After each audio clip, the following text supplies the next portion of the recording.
DZXL News 558 kHz 6 na dekadang maaasahan sa balita at serbisyo publiko. Ang himpilan ng RMN Network sa Mega Manila. Live sa radio at online. Oras 10:04. Malaki man o sa maliit na paraan, pwede kang maging bayani sa sarili mong kakayahan. Kwentong Bayani. Tunghayan ang mga storya ng bawat individual at organisasyon na siyang magbibigay ng inspirasyon sa mga komunidad, lipunan at sa bawat mamamayan. Kwentong Bayani. Kwentong Bayani. Kasama si Jojo Armenta at Radyoman Jenny Pahilanga sa Kwentong Bayani. Dito sa DZXL 558 Radyo Trabaho tuwing Sabado alas 10 hanggang alas 11 ng umaga at sa Facebook page ng RMN DZXL 558 Manila. Kwentong Bayani. Kwentong Bayani. Hatid ng Benita at Catalino Ya Foundation at ng RMN Networks.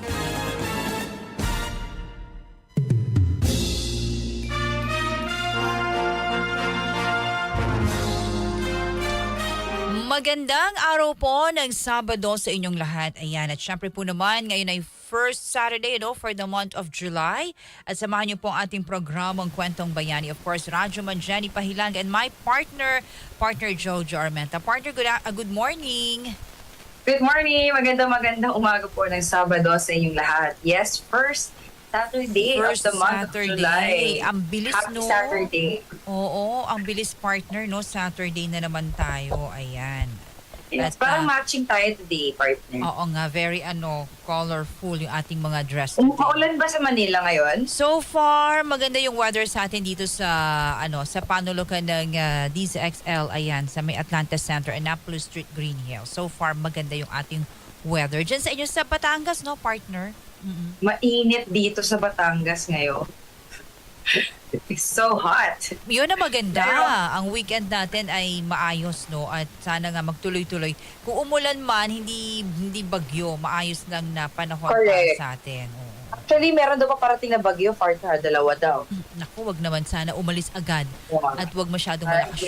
Yung tama lang, Correct. partner. Pero hindi masyadong magtagal at hindi masyadong malakas. Oo, tama lang ba.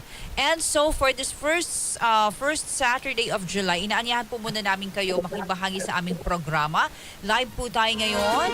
Napapanood at napapakinggan po sa DZXL News, sa Facebook, sa YouTube, sa TikTok at sa Expo yung dating Twitter. Paki-like and share po ating programang Kwentong Bayani hatid sa inyo ng RMN at ng BCYF. Partner? Yes, at of course, the month of July, we are celebrating Philippine Social Enterprise Month for Benita and Catalina Foundation. Tututok po kayo kasi ang mga kasama natin ngayong buong month ng July ay mga social entrepreneurs or entrepreneurs who can share their journey with us and their advocacy as well as they been through a lot in putting up their social enterprises. So, abangan nyo po yan. And of course, follow the Facebook page of PCY Foundation dahil po i-launch na ang Developmental Social Enterprise Awards for this year, 2025. Sa ating mga kasama dyan na social entrepreneur, you can now nominate yourself. Pwede po yun. You can apply or nominate someone that you know who's a social entrepreneur. Yeah. So all they have to do lang, partner, is pumunta lang sa ating official Facebook account ng BCYF. Yes. Ayun. BCY Foundation. At makikita nyo na po doon ang buong detalye ng mga requirements and qualification for this year's DSEA. Yun. Join na kayo. Siyempre, nabanggit ko na, partner, ating mga kasama ay sa month ng July ay it's either entrepreneur or social entrepreneur, no? So, ating mga kasama ngayong umaga, I can introduce na, partner. Yes, partner, do the honor. Ayan, eto na. Okay. Sige, kasama natin ngayong umaga is a creative leader, strategist, a sought actor, speaker, and mentor, regularly contributing to dialogues on creative leadership, social entrepreneurship, and the growth of the Philippine creative economy. So, ating pong kasama this morning is the founder of Katha Pilipinas, a pioneering social enterprise advancing creative entrepreneurship in the Philippines. Walang iba kundi si Miss Dayan Moreno Mempin. Good morning, Dayan. Good morning. Good morning, Miss Dayan. Yan. Naririnig niyo po ba ako? Yes, via Zoom. Yeah, better. Yun. Very beautiful. Hi, Miss Dayan. Good morning. How are Press you? this morning. Hello, Oo. thank you for having me. Maraming salamat po. How are you today, Miss Dayan? Very good actually. It was a very busy week for us at Katha Pilipinas. So maraming salamat for letting me be part of this program. It's a good way to start the weekend. Medyo relax at kwentuhan lang. Yun. At pareho, puro tayo magagandang babae. O, di ba? Of course! And to start, partner, ako na umag-uumpisa, ha? Ayan. Katha Pilipinas. Ang ganda, no? Pakinggan. Now, Miss Dayan, we would like to know more about sa Katha. Para sa ating mga tagapakinig at nanonood, gusto naming malaman ano ang pinaka-adhikain ng Katha Pilipinas. At pakibahagi na rin sa amin, kailan ba ito nag-umpisa? So, actually very specific at very niche yung focus ni Katha Pilipinas because we are serving our creative community. And when I say creative, sino-sino ba yun at ano-ano ba yung mga tao na nagko-comprise sa creative industries. So, noong 2022, the Philippine Creative Industries Development Act was passed. So, may 9 creative domains tayo. So, whether you're an artist or an artisan in media like yourselves, content creation, fashion and design, if I'm not mistaken, also cultural expressions, performing arts, so broadcasting. So, 9 creative domains na yon, lahat ng yon ay sinaserve namin in 3 ways. One would be skills building programs, and number 2 would be fair market access using retail platforms, and then the third is social impact. That's the one that's really closest to my heart kasi that's the reason why I formed a social enterprise like Katha Pilipinas kasi I don't see doing business any other way. That, business should always have it should always be for good. Dapat nagsaserve siya sa community natin. Meron siyang problema na tinatry na isolve. Kaya ang dream ko din, mawala ang social enterprises. What do I mean by that, no? Sana lahat ng enterprises ay may ganong adhikain. Yung laging merong tinatry na isolve na problema, whether social or economic or cultural. Kasi I think if you have the power, no, meron kang opportunity para makatulong sa iba, whether through service or through your business. You should always be a vehicle for change. Correct. So, that's pretty much what we do. Marami naman tayo trying to talk about more, but that's pretty much the summary of what we do. And Katha means creation in Filipino. In Hindu, it actually means storytelling. And in Arabic, it means book, if I'm not mistaken. Yeah. So, lahat ng meaning ng Katha involves creation or ideation. So, I really felt that it was such a fitting name for what we do.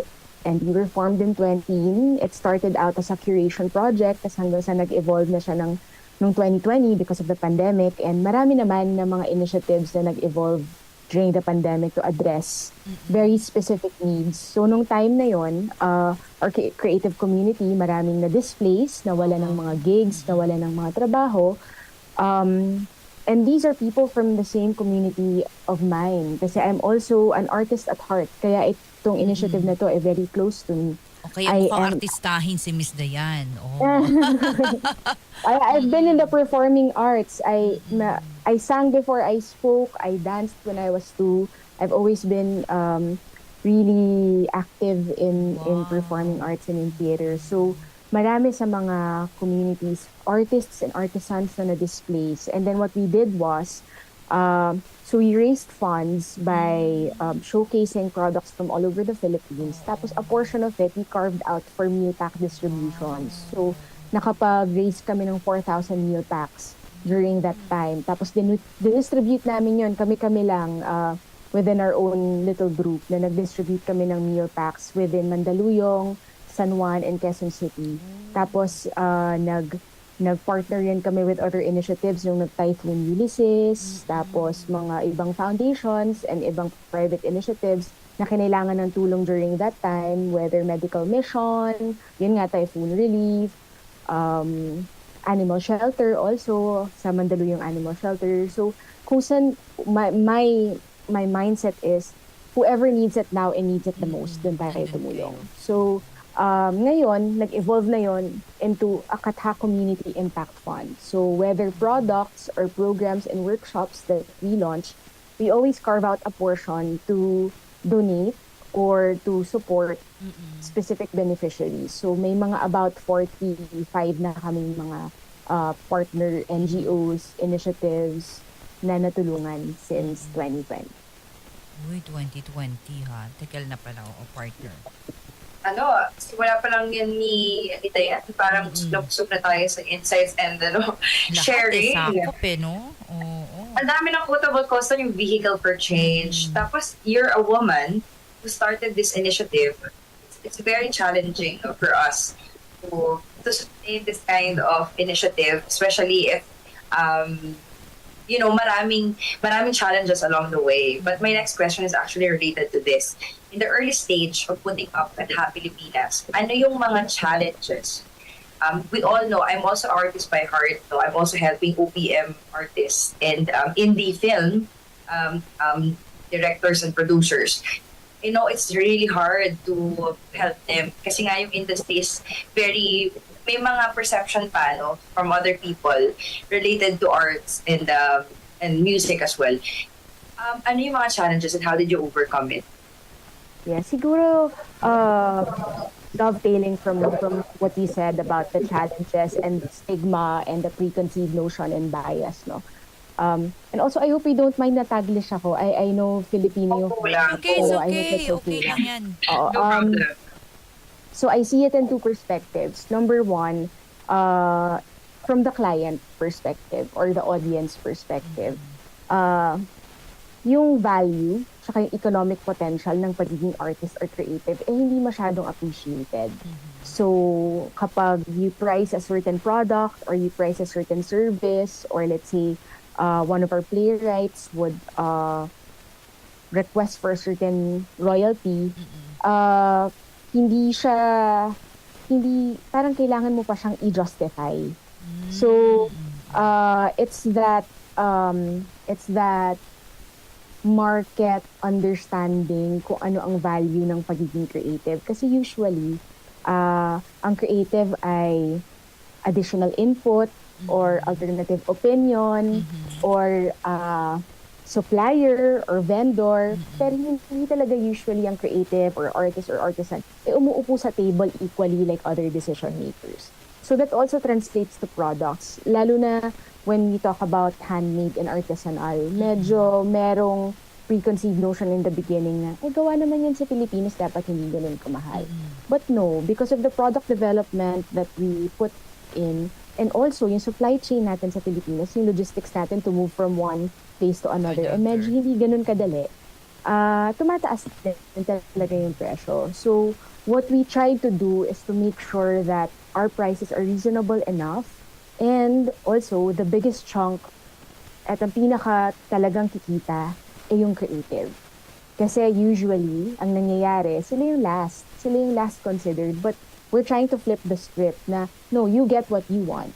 You get what you think you deserve. So, in that same vein, yung naging challenge din is yung yung understanding ng creative kung ano talaga value niya. So, external tsaka internal. Na sa creative naman, how to price their products or their works or services, how to market themselves, how to, yung iba nga rin, wala pang bank account, walang official receipt. So how are you going to proceed with transactions, with partners, or with clients, with organizations like Katha, kung wala kang ganong formality? So, those were the two main challenges in the very beginning. I just would like to follow up lang before our next question, partner, Jojo and Miss Dayan. Is this your initiative, Katha Pilipinas, right, Miss Dayan? This is your initiative? Yes, ma'am. Yeah. From your initiative, anong nagbunsod sa'yo? Na, of course, alam natin, ikaw yung isang artista. Mukha artistahin naman, partner Jojo. Lamang lang sa atin ng isang paligo, Miss Dayan, ano ang nagbunsod sa'yo? Meron ka bang pinaghugutan? Meron ka bang inspirasyon para buuin ang Katha Pilipinas, knowing that ikaw din ay isang artist at very talented? Absolutely, it's ang tawag ko dito yung buhos ko. Ano ba yung hugot ko? Ano ba yung buhos ko para gawin yung Katha Pilipinas? It's not only because of the community that surrounds me, but also when I wanted to take up theater arts, sabi ng parents ko, maghanap ka ng ibang course siguro na pwedeng makapagbigay sa'yo ng mas sustainable na career or future. Nakinig naman ako sa kanila, but my love and fire for the arts have always been there. So, ang naging mission ko is, and hanggang ngayon, yung mission ko is, if I can hold the door for others, to create opportunities for them, para ang creative career ay maging option para sa kanila, na viable na career, na pwedeng maging livelihood nila, it can put food to the table, and maging successful sila sa creative pursuits nila. Kasi maaari talagang magamit ang artistic pursuits mo or artistic talent mo, and pwede ka ring maging successful at mag-thrive using it. So maraming Pilipino, hindi nga marami, I'd like to say all Filipinos have innately artistic and creative talent, but hindi siya nagiging option as livelihood or as a business kasi nga ang daming barriers. So yun ang hugot ko talaga. Kung the Dayan version before, kung ngayon nandito siya sa harap ko, gusto ko meron siyang opportunities like that. Wow, that's great. Thank you. Yes, partner? Yes. When it comes to sustainability, let's talk about this. You are an advocate of not just social responsibility and citizenship or loving the country, no, but also the sustainability part. Like, how can you make how do you guys make your organization sustainable? Yeah, so I'll talk about 3 things, no. Actually, I'm pulling out my notes kasi sakto, pinag-usapan namin yan a couple of days ago. When we say sustainability, usually kasi what comes to mind is product and material and environmental sustainability. And that's using upcycled products, like for example, yung mga meron kaming collection called Circulo Collection because we use upcycled materials, especially weaves, na yung mga last cuts, yung mga retaso, sinisave namin lahat yon from the bigger products that we use and turn them into small accessories para walang tapon. Because an inch of weave takes an hour to make. So, meron kaming isang segment ng retail namin na gumagamit ng mga maliliit na mga retaso to form toys, jewelry, accessories. So, but the 2 other sustainability pillars, which is economic sustainability and social sustainability, I think yun yung 2 pillars that are often overlooked. So, economic sustainability is yun nga, providing with us yung skills building programs para mas maging future ready yung mga creatives. So, meron kaming nilaunch na Nurturing Future Leaders in Art and Creativity. So, may 2 programs na kami doon. One is Navigating Freelancing Life as a Creative, and the second is Pagsibol, Grow and Thrive as an Artist Entrepreneur. So, this year, we're launching Leading Beyond Limits Creative Leadership Program. So, itong 3 to is hopefully to ensure that we share the knowledge in business and behavioral tools para sa mga creatives, para matuto sila how to turn their art into business. And also, again, going back to what I mentioned a while ago, how to make it a sustainable livelihood for them. And then, last naman is the social sustainability part na, yung time, yung effort and energy ng mga tao, napaka-importante din yan na maging sustainable. Hindi tayo, to avoid burnout, especially for artists.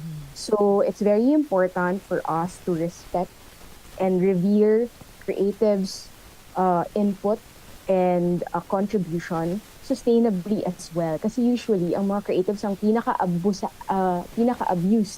sa entire value chain. Meaning, sila yung mga only revisions, only draft, only I'm sure Jojo alam mo to pag sa music parang ang daming kailangan i-edit. We're always stretched too thin. So I hope na yung efforts namin is to give them more creative courage to stand up for themselves, negotiate for better arrangements for them as well in their careers. Wow, that's really great, no? Thank you for that, Miss Dayan. Now, eto naman, para sa'yo, ano ang kahulugan ng pagiging bayani, no? Or heroism sa Katha Pilipinas for you, Miss Dayan. And sa kontekstong to, paano nagre-reflect o paano to mo nagiging bahagi ng buhay mo yung idea natin ngayon na kasi tawag natin modern day bayanihan na eh. Diba, Miss Dayan? Totoo po. Actually, ito yung tanong na pinaka-pinag-isipan ko the past couple of days. Kasi, like what you said, the meaning of the meaning of heroism or pagiging bayani 100 years ago is completely different from what it means now. And in our context, and because ako kasi ang kapag bayani, isa siyang tao na who fought against the norm, who did not conform to the standards of society and tried to break a system or disrupt a system for positive change. Yun ang mindset ko when I define a hero or a bayani. So I think now with the fast-paced world, with AI and technology, with so much violence and hate and just really quite we're not in the best place as a society, globally and locally. Makikita mo culturally maraming mga nagbabago. So I think for me, ang pagiging bayani now is pakikipagkapwa-tao, napaka-importante nun, and having care and consideration for the people around you. And hindi yun kailangan big things, hindi yun kailangan, akala ko nung bata ako, I want to make a dent in the universe, sabi ko yun nung bata ako, nung high school, college ako. Tapos hindi ko siya ma-define kung ano yun, ano bang dent yung gusto kong gawin. But now, na-realize ko na it's in the small things that I do. It's in the care and consideration and kindness that I do for the people around me, in the words that I say, and the actions that I do. I feel like being a hero can sometimes be such a daunting label. But I think modern day heroes are the ones who do good things, good things and in small ways. So, yun ang sa tingin kong definition ng bayani ngayon. And hopefully, yung ginagawa namin sa Katha, kasi we're 9 years now, and we're growing, but there's so much to do. But we're not in a hurry. We're very intentional and meaningful with our work. And hopefully, mag-translate yun as kung maisip man ng mga tao na we're doing something good for nation building, then we'd be happy with that. Partner Jojo, bago tayo mag-commercial break, sususugan ko lang uli yung, kasi napakaganda nung tanong natin, partner. Thank you for that. Bayani, bayanihan, modern bayani, modern hero. Paano mo ito ina-adapt o paano ito nagiging bahagi ng Katha Pilipinas? Is there a situation sa iyong Katha Pilipinas, Miss Diana, sabi mo nga yung makatulong ka sa kapwa mo, maging bahagi ka ng kapwa mo para umundad siya, matulungan mo siya. May espesipiko ba o particular na sitwasyon sa Katha Pilipinas na nagawa ninyo sa isang individual o bahagi ng Katha Pilipinas na naging na yung sinasabi nating modern bayani o bayanihan ay naging bahagi nito, Miss Dayan? Siguro yung ang very specific na kwento siguro. We have in our community a crochet artist. Okay. She started out as a preschool teacher, and then she wanted to pursue her career as a crochet artist and make it a business. She was completely unaware of how to turn it into a business of hers. Hobby lang ang gusto niya sana originally from it. Tapos she was doing, little trinkets, little products.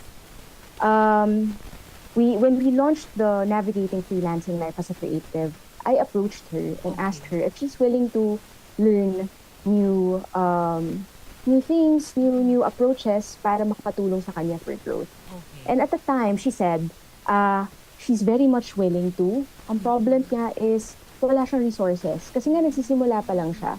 So what we did was, through our patrons and our sponsors, we pulled together funding for her para makapag-enroll sa program. She was given a full sponsorship for that program. And now, she's not just a thriving businesswoman. She also runs workshops for other crochet beginners and yung mga gustong mag-business. So I think yung modern day heroism, modern day bayanihan is in this kind of form na you're empowering other people to thrive in whatever dream or whatever goals they have. Correct. Very well said. Thank you. Yes, partner? That's a very good way para magsadaan ng ating commercial. So marami pa tayong pag-uusapan, chikahan, at of course, learning and inspiring insights from our guest this morning. So huwag po kayo aalis, stay tuned, kasi mamaya po kasama muli natin si Diane Moreno Mempin, the founder of Katha Pilipinas for Kwentong Bayani. So huwag po kayong aalis, ito po ang ilang paalala mula sa DZXL News. Magbabalik po ang programang Kwentong Bayani. That time check was brought to you by ACS Manufacturing Corporation, ISO certified, world-class quality. ACS. Araw-araw, MX3 para MX-Traordinary. With alpha, beta, gamma na sangkap nito. Tunay, original at natural na suplemento. With MX3. So coffee and tea. With MX3. It's for you and me. With MX3. Dito ako bilib. Mahalagang paalala, ang MX3 capsule ay hindi gamot at hindi dapat gamiting panggamot sa anumang uri ng sakit. Mula sa number 1, Smart Dishwashing Paste. Ang galing-galing mo! Smart Dishwashing Paste ko! Pritong ulam na masebo, plato at kaldero. Tanggaling for everyday. Ganyan pag Smart ang dishwashing paste. May double tanggaling formula. Tanggal galing ang sebo at bakterya. Bahid para walang bahid, linis fantastic sa metal at plastic. Number 1 ko to! Tanggaling-galing mo! Smart Dishwashing Paste. Heavy duty linis bawat pahid. Smart Dishwashing Paste, manufactured by ACS Manufacturing Corporation. ISO certified, world-class quality. ACS. Kung ikaw ay edad 50 pataas katulad ko, may mataas na ang risk ng panlalabo ng paningin. Mas challenging ang pang-araw-araw na gawain tulad ng pagbabasa, pagsusulat, at pagmamaneho. Ang Optin ay may lutin na maaaring makatulong sa kalusugan ng mata, nilalabanan ng epekto ng glaucoma, macular degeneration at katarata. Kitang-kita ang kalusugan. Mabibili ang Optin sa mga pangunahing butika nationwide. Mahalagang paalala, ang Optin ay hindi gamot at hindi dapat gamitin panggamot sa anumang uri ng sakit. Maglaro sa Bingo Plus app para tuloy-tuloy ang premyo at saya. At malay mo mapanalunan mo pa ang jackpot prize sa first online live stream bingo sa Pinas. Bingo Plus, bingo sa saya plus sa panalo. Gaming for 21 years old and above only. Visit pagcor.ph/regulatory or email keepitfun@pagcor.ph. Game responsibly. Keep it fun. Download Bingo Plus app now on Google Play and Apple App Store for a chance to win up to 935 million pesos jackpot prize. Visit bingoplus.com to learn more. With Bingo Plus, bingo sa saya plus sa panalo. Gaming is for 21 years old and above only. Game responsibly. Keep it fun. Santon Plus Herbal Capsule. Ako si Joseph. 5 years na akong Santon Plus Herbal Capsule user. Walang ibang gamot na nakapagpagaling sa aking cirrhosis of the liver, kundi Santon Plus Herbal Capsule lang. The best talaga. Santon Plus Herbal Capsule. Mabibili sa mga butika. DZXL News, ang himpilan ng RMN. Malaki man o sa maliit na paraan, pwede kang maging bayani sa sarili mong kakayahan. Kwentong Bayani, Kwentong Bayani, Kwentong Bayani, Kwentong Bayani. Kwentong Bayani, Kwentong Bayani. Kasama si Jojo Armenta at Radyoman Jenny Pahilanga sa Kwentong Bayani. Oras natin, 10:32. Tuloy-tuloy po tayo, Kwentong Bayani, first Saturday for the month of July.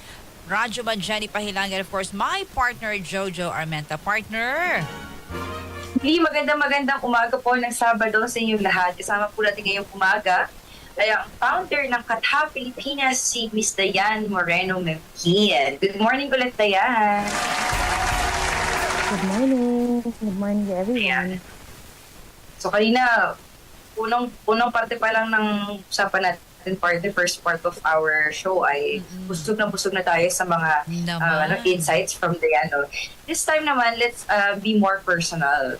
So we're gonna ask more personal kasi ang BCYF, Benita and Catherine Foundation, is actually advocating personal CSR. So we believe that everybody has a good part in their own within. So lahat ng tao ay mabuti. So we strongly emphasize on that. But ikaw, what's ano yung naging impact sa'yo ng Katha Pilipinas personally? And how do you think it contributed to the target communities that you guys are serving? For me, personally,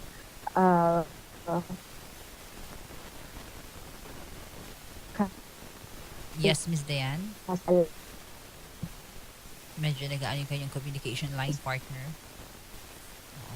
Miss Dayan, ayan. Medyo na putol-putol po. Okay. Tayo. Oo. Yan. Sige po. Naputol ba tayo? Sorry, Medyo nagka-cut. Yeah, okay na. Go ahead po, Miss Dayan.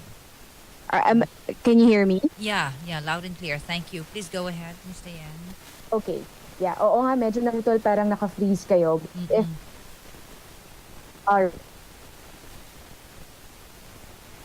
Okay. Ayan, ayusin lang natin. Nagahang kasi partner, no? Oo.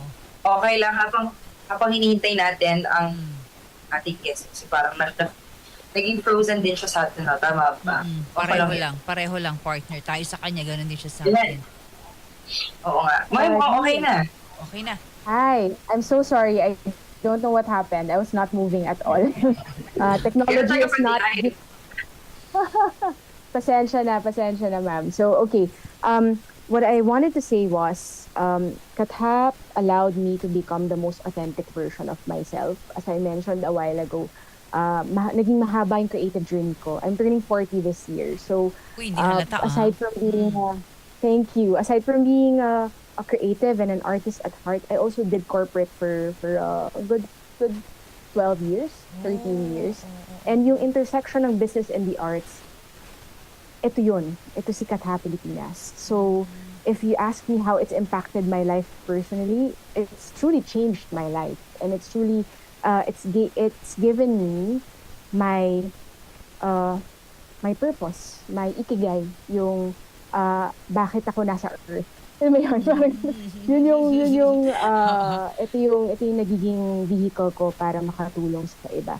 And how is it impacting the communities? I guess, nasabi ko naman na rin kanina, but because of this very personal mission of mine, nagtitrickle down din siya sa message ni Katha, no? Na to always be very authentic with your creative work, to have the creative courage to step out of your comfort zone, also to find a community that supports you throughout your creative journey, and na maging intentional sa mga ginagawa sa buhay. Yung, in short, hindi mema lang. Mema create, mema pasa, mema produce.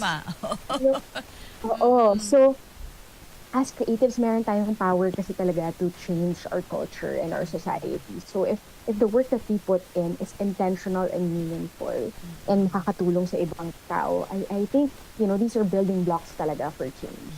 That's true. On the lighter side, parang kausap ko si Christine Reyes. Oo. Mas matanda ako sa kanya. Mas matanda ako sa kanya. So, naisip pa rin partner Jojo. I was about to say that, alam mo partner, nung tinitignan ko yung Instagram mo Dayan kanina, I was about to say, kamukha mo si Christine eh. I was talking to Miss Christine. Ay, oo. I like Christina. She's beautiful. Ikaw naman, Miss Dayan, of course, you are beautiful. Oo Mas naman. bongga si Dayan. Mas bongga si Dayan kasi may Katha Pilipinas. Kay Miss Dayan tayo. Wala tayong competition. Women supporting women tayo. Of course. Pero mas matanda ako sa kanya. Hindi halata, wag mo sasabihin yan. Parang you look 10 years younger. You look like on your 30s pa lang. Oo. Miss Dayan, kay Miss Dayan tayo. Okay, eto na. Ang next question natin. Now, this is for our mga kababayan, kapwa Filipino, Miss Dayan. And of course, also for our mga young Filipino youth. Alam mo naman, Gen Z ba, Partner Jojo, mga Gen Z natin. Yeah, Gen Z. In your experience, Miss Dayan, how can an ordinary Filipino, nating mga kababayan, especially ating mga Gen Z o yung mga kabataan natin ngayon, get involved in creating, just like you, a positive change na pwedeng mangyari or positive change sa buhay nila? Ako, number one, be a student of life. Pagpatuloy niyo yung lifelong learning nyo, and hindi lang siya within the classroom or within your friends or within social media. Be a student of life. Study the world. Makinig kayo sa mga tao around you, makinig kayo sa mga the ones who have come before you. Kasi yung curiosity for things in life, dun mo rin madidiscover yung sarili mo and kung saan yung passion mo talaga. Kasi yun ang challenge ngayon with many young people, and not just young, but young creatives, yung to form their own identity and their own voice. Kasi ang dami nilang options these days. Like, it's so easy to copy anything on social media. It's not like before na parang we just read it in books or on TV. Like now, it's information is just everywhere.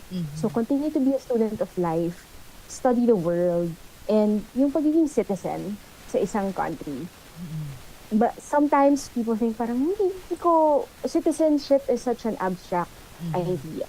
But for me, when you step out of your comfort zone, when you participate, when you ask questions, when you challenge the status quo, ito yung mga bagay na nag-form din ng identity mo bilang citizen. So I always advocate that to be a creative citizen and we become good creative citizens, we form a great creative nation. I truly believe, and we work a lot with government din kasi, na tayo, yung creative industry especially, ang magiging building block talaga and sunshine industry in the next 10 years. And may plan ng gobyerno for the next 10 years. So I just really hope na we see our value as individuals na makakapag-contribute tayo to a bigger, to look beyond just what we do and think that the things we do are building blocks for a bigger purpose. Wow, very well said. Thank you very much. Yes, partner. Yeah, we're so curious. Kung isa-summarize mo yung life mo and your journey with Katha Pilipinas, or even the before Katha Pilipinas, your creative journey, what are the lessons that you want to impart and share? Nasabi ko naman kanina na yung background ko is in theater. I started doing theater when I was, I think as early as 4 years old or 5 years old. May community theater na ako na nasalita. Tuloy-tuloy yan hanggang 2016. That was the time I managed a performing arts association called Arts and Culture Asia.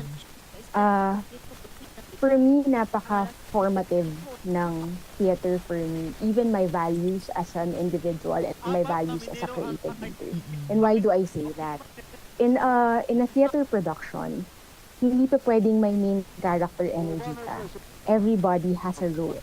Everybody has a contribution, big or small. And ang isang production ay hindi nagiging successful kung hindi lahat nagbibigay ng 100%. So much of how I view community and how I view work and excellence rooted in that discipline in theater, in that sense of community. And also, working in an ensemble means you have to lift one another up. No, hindi pa pwedeng ikaw lang ang bida o ikaw lang ang magaling. So that's why we say in Katha Pilipinas, let's thrive together and let's find your creative tribe. Meaning, these terms are not just buzzwords for us, pero it really centers on community. It centers on uplifting one another. Kasi kung isa-isa lang, una, mas mahirap mag-achieve ng mga bagay-bagay kung mag-isa ka.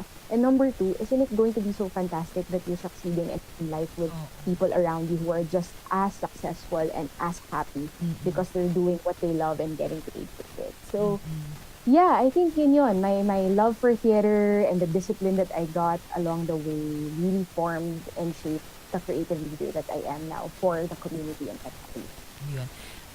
The official Facebook page po of Katha Pilipinas is this, no? Right? Okay.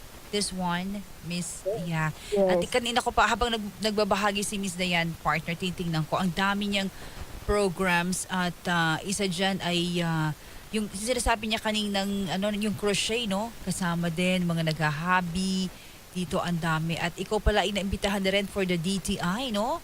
Philippine Trade Training Center for Global MSME Academy. Wow, very good.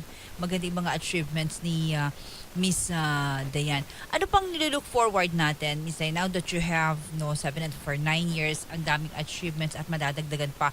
Pero still at tayo sa buhay natin, may nilook forward pa rin tayo. For you, Miss Dayan, sa Katha Pilipinas, ano pa yung gusto pa nating marating?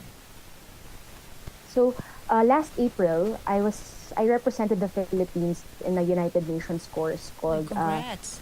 Cultural and Creative Economy Foresight that was in Turin, Italy. Ngayon, anong realization ko doon is we need to take the conversation further, hindi lang locally but globally. Marami tayong mga best practices dito sa Pilipinas. Sa totoo lang, dahil maliit tayong country, mas madaling makapag-implement ng programs. Meron tayong agility to, and especially in the private sector, maraming opportunities to launch programs faster in partnership with government. Kaya marami kaming mga partnership with BPI, TESDA, IPOFIL. So may ganung advantage. But at the same time, kailangan natin iangat yung diskurso globally for other countries to know what opportunities are here in the Philippines, also ano yung mga challenges, at kung paano rin makatulong yung mga ibang bansa on, to make our initiatives here more resilient and more robust. So I think that, and well, for Katha Pilipinas as an organization, we have so many events coming up. Actually, we just posted our July events this last night, at hitik na hitik ang July for us, but it's always going to be a mix of retail showcases, skills building programs, and social impact initiatives for the next year or so. We'll continue to do what we do. Again, our growth kasi, we see our growth circularly, not vertically. So many enterprises see growth as, going up or going big. Kami, we want it deeper, more meaningful, more intentional work with our community, with our independent artists and artisans. Very good. Hitik na hitik nga, partner. Ang dami nilang mga activities for July. Oo. Yes. So, hingan naman natin ngayon ng message dito for our listeners who are still looking for their purpose and who wants to start serving others or serving communities. So, what would be your message for them? Siguro, nabanggit ko na rin naman kanina, siguro ulitin ko lang din na to continue to use your passions in life to serve your community in one way or another, step out of your comfort zone. And if you are a creative, if you're listening now, or kung parents kayo or kamag-anak kayo ng isang young creative, give them room to play and room to grow and to use their art and creativity, hopefully for something good.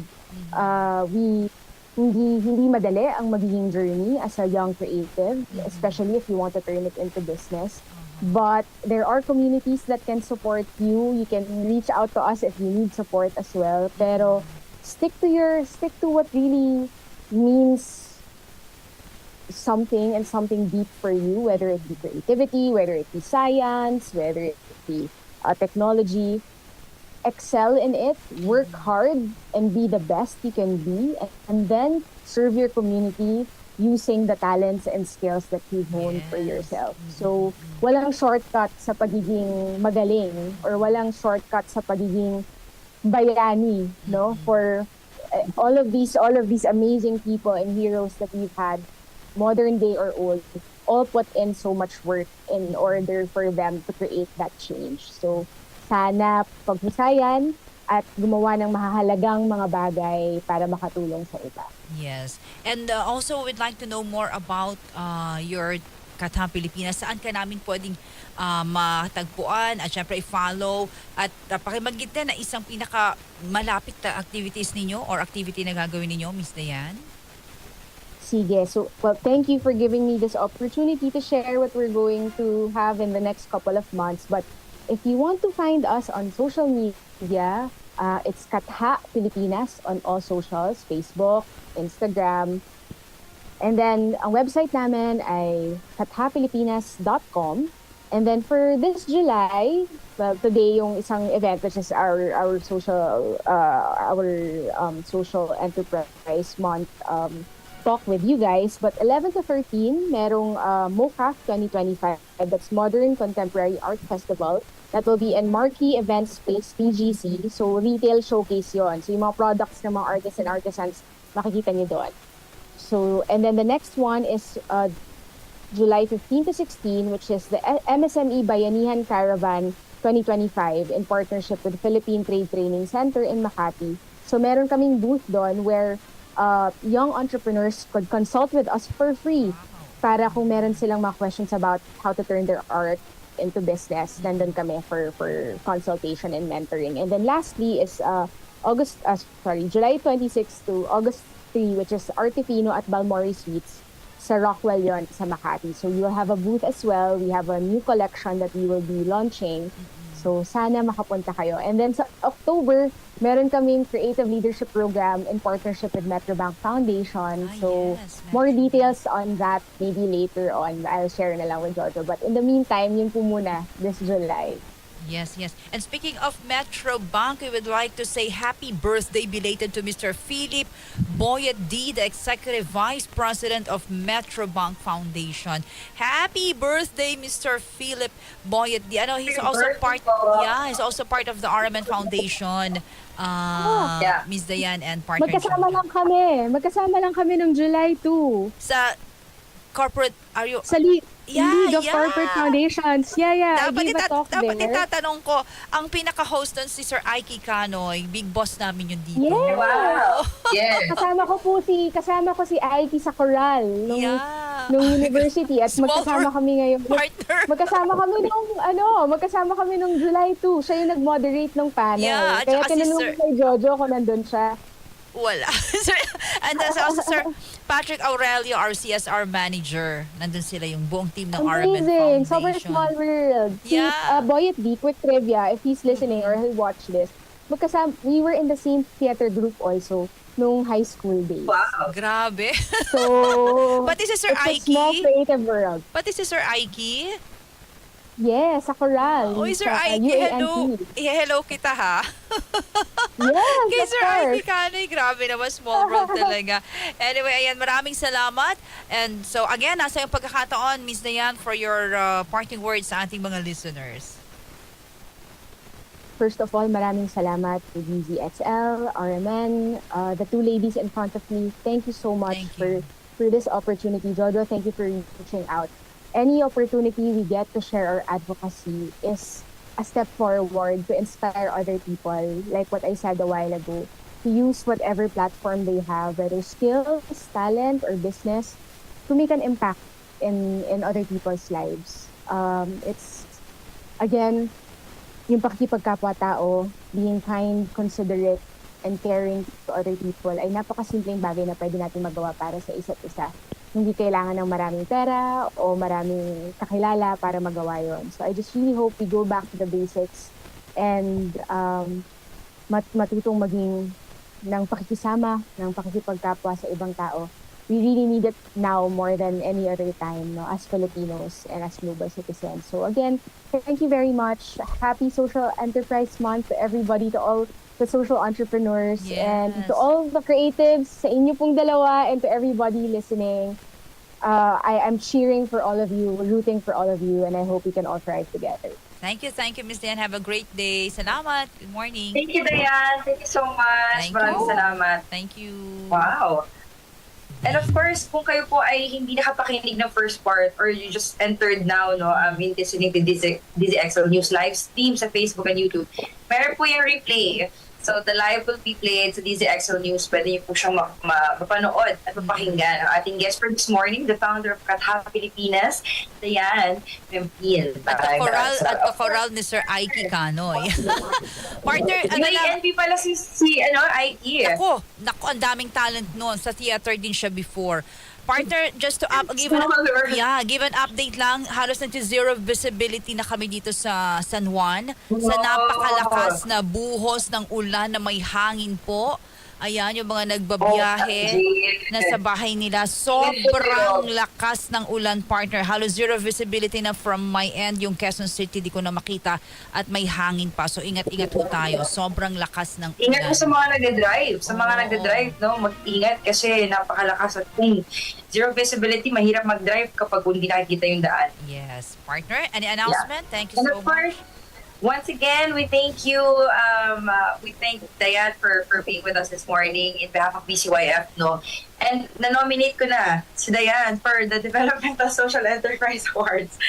So, So abangan niyo po yan. For those who would like to be nominated or want to apply for this award, and Program Recognition Program of BCYF.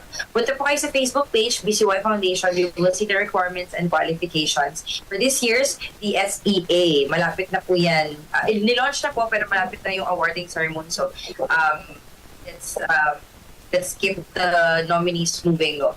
So yun, maraming salamat. Of course, sa inyong pakikinig at suporta every Saturday. Abangan niyo po yan dahil we're celebrating Philippine Social Enterprise Month this month of July. So marami po tayong makakasamang mga social entrepreneur or entrepreneurs who would like to share their advocacy and their journey with us. So tutok lang po kayo sa Kwentong Bayani every Saturday, 10 a.m. po dito sa DZXL News. And of course, in behalf of our founder, Sir Tony Yap, the team behind BCYF, maraming salamat po sa inyong suporta at pakikinig. Sama-sama po ulit tayo next week, Sabado, 10 a.m. dito po sa DZXL News. Muli ako po si Jojo Armenta. Happy weekend, partner. Thank you. See you next week. Happy weekend. Ingat po kayo. Thank you. Mga kasama, bago tayo magtapos, pamahalaan nagpaalala sa publiko kaugnay sa VAT exemption sa 19 na gamot. Detalye po ng balitang yan mula kay XL Radyoman 5, Chanel Salazar. DZXL Radyoman Report. Inanunsyo ng Bureau of Internal Revenue na epektibo na ang bagong listahan ng mga gamot na hindi napapatawan ng value-added tax alinsunod sa inilabas na Revenue Memorandum Circular. Sa Bagong Pilipinas ngayon, sinabi ni BIR Commissioner Romeo Lumagi Jr. na layo nitong ipalaganap ang rekomendasyon ng Food and Drug Administration ukol sa karagdagang 9 na gamot na VAT exempt. Kabilang anya sa mga ito ang mga gamot para sa cancer, diabetes, hypertension, kidney disease at tuberculosis. Kasunod dito, inilabas din ang memorandum na nagtatalaga ng karagdagang 3 gamot para sa mental illness naman bilang bahagi rin ng VAT exemption. Binanggit ni Lumagi na ang VAT exemption ay alinsunod sa itinakda ng Republic Act No. 11534 o CREATE Act at Republic Act No. 10963 o TRAIN Law na nagbigay ng VAT exemption para sa mga piling health products. Kasama mo sa palasyo ng Malacanang, Radyoman 5, Chanel Salazar, Tatak Arimen, DZXL 558. Maraming salamat. Samantala, diskwento para sa senior citizens at PWDs dapat ipatupad ng hiwalay sa mga promotional offers ng business establishments. Detalye ng balitang yan mula kay XL Radyoman 1, Grace Mariano. DZXL Radyoman Report. Iginiit ni Leyte First District Representative Martin Romualdez na dapat ay ipatupad ng hiwalay sa anumang promotional offers ng mga business establishments ang diskwento para sa mga senior citizens at persons with disability o PWDs. Nakapaloob ito sa House Bill number 16, ang panukalang batas na inihain ni Romualdez na layuning mapadali ang implementasyon ng mga programa at iba't ibang serbisyo para sa mga nakatatanda at may kapansanan. Binigyan din sa panukala na ang 20% diskwento at exemption sa 12% na value-added tax ay kailangang ibukod sa iba pang diskwento iniaalok ng mga negosyo. Umaasa si Romualdez na daan ang kanyang panukalang batas para matuldukan na ang madalas na pagtatalo sa pagitan ng mga senior citizens, PWDs at mga business establishments kaugnay sa tamang pagkakaloob sa kanilang sektor ng nararapat na diskwento. Kasama mo sa Kamara, Radyoman 1, Grace Mariano, Tatak RMN, DZXL 558. Maraming salamat. Warehouse na nasunog sa bahagi ng barangay Pinagbuhatan, naglalaman ng mga hardware materials. Detalye mula kay XL Radyoman 9, Chill Emprido. DZXL Radyoman Report. Radyoman Jenny, naglalaman ng mga hardware materials ang warehouse na nasunog sa bahagi ng barangay Pinagbuhatan sa Pasig City. Simula yan kagabi sa panayam ng DZXL RMN Manila kay Rose Marie Avelar, empleyado ng naturang warehouse. Alas 6 kagabi ay may naamoy siyang usok sa loob ng bodega kung kaya agad niyang tinawag ang ilan pang kasamahan sa opisina kasama ang security guard ng warehouse para tumawag ng bumbero. Yun po lang naman ang una nasabi, may usok po na parang may nasusunog. Kaya po ang ginawa ko po, tumakbo po ako paloob kaso po puro usok na po yung dyan sa may hallway. Tapos pumunta ako dun sa may pinaka-safety ng breaker namin. Tapos binaba ko po yun. Tapos bumalik ako papunta dito sa labas kasi itong isa kong kasama umakyat dun sa taas. Tapos sabi ko, tara, baba na. Pagbalik namin dito, yan naman po ang binuksan ko. Hinila na namin para maapula na yung Tapos may tumatawag po ng bumbero dito kasi nakahingi na itong kasama ko ng tulong dito sa kabila. Yun lang po. Alas 7 yan kagabi nangyari. Mga ano po yun, 6:30 po. 6:30. Kasi naka-out na po lahat ng ano po yung trabahador, empleyado po. Kasi hanggang 4:30 lang po yung work namin. Bali po ako kasi, nag-aantay lang po ako dito. Radyo Man Jenny, pasado alas 7 nga na magsimula ang sunog at iniakyat sa ikatlong alarma, pasado alas 8 naman ng gabi. Inaalam pa ng mga otoridad ang pinagmula ng sunog at kung magkano ang halaga ng pinsala nito. Kasama mo sa lungsod ng Pasig, Radyo Man Chile Empido, Tatak RMN, DZXL 558.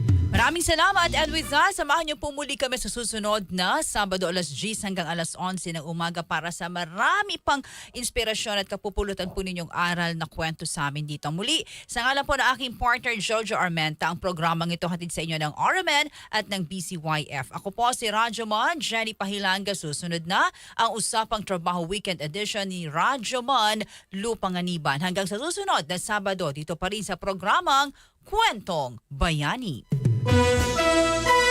Oras 10:59.